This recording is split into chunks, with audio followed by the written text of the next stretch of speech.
Salut à tous, c'est Chips de la Creative Team. Alors, je viens vous présenter notre tout nouveau homebrew qui se nomme Phone Repertory.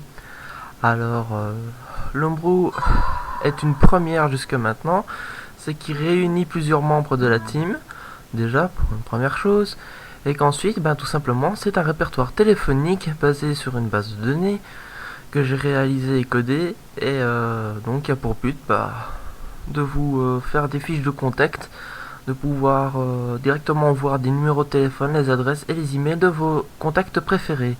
Alors cet homebrew vous permet de voir une liste maximum de 10 contacts.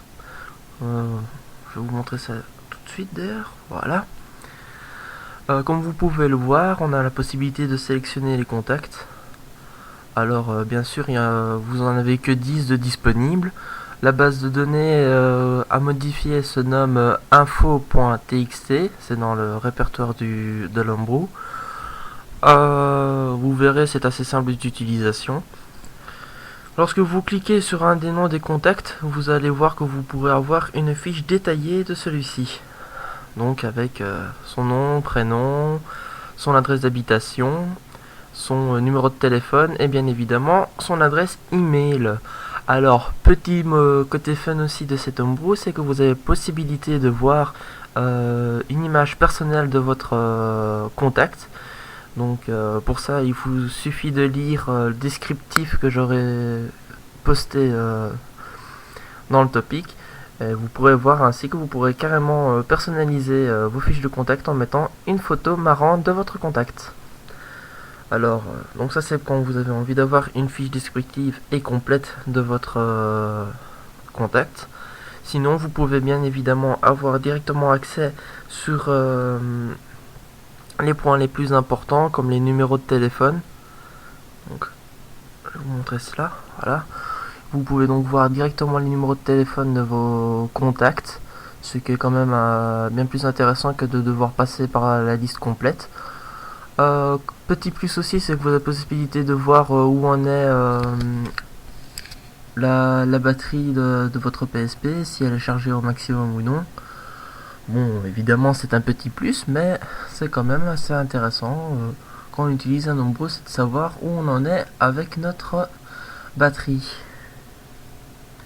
Voilà. Alors, on va revenir au menu. Alors, petit désagrément de notre homebrew, c'est que malheureusement il est assez lent. C'est un petit problème qui vient tout simplement de la lecture de la base de données.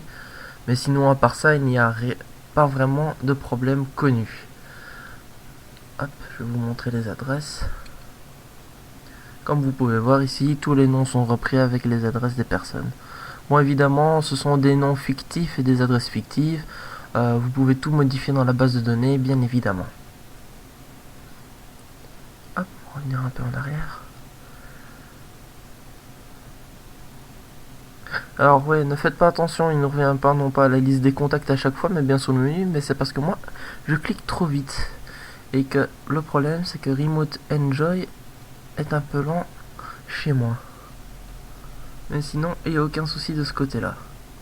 Alors je conseille de mettre votre CPU à 333, comme ça vous êtes sûr d'avoir une vitesse correcte de lecture pour l'homebrew.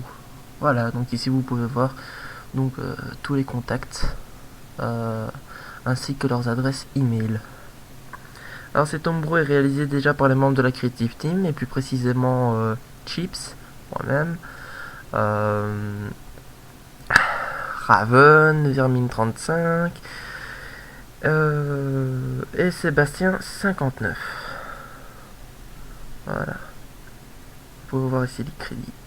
Alors, petit remerciement à Pyro Esp, Strikers et AC Portugal qui nous ont quand même un peu aidé pour trouver certains codes, et bien sûr au site Mediagen pour leur grande documentation. Voilà, un grand merci, et j'espère que cet homebrew vous semblera original et surtout bien utile. Allez, salut!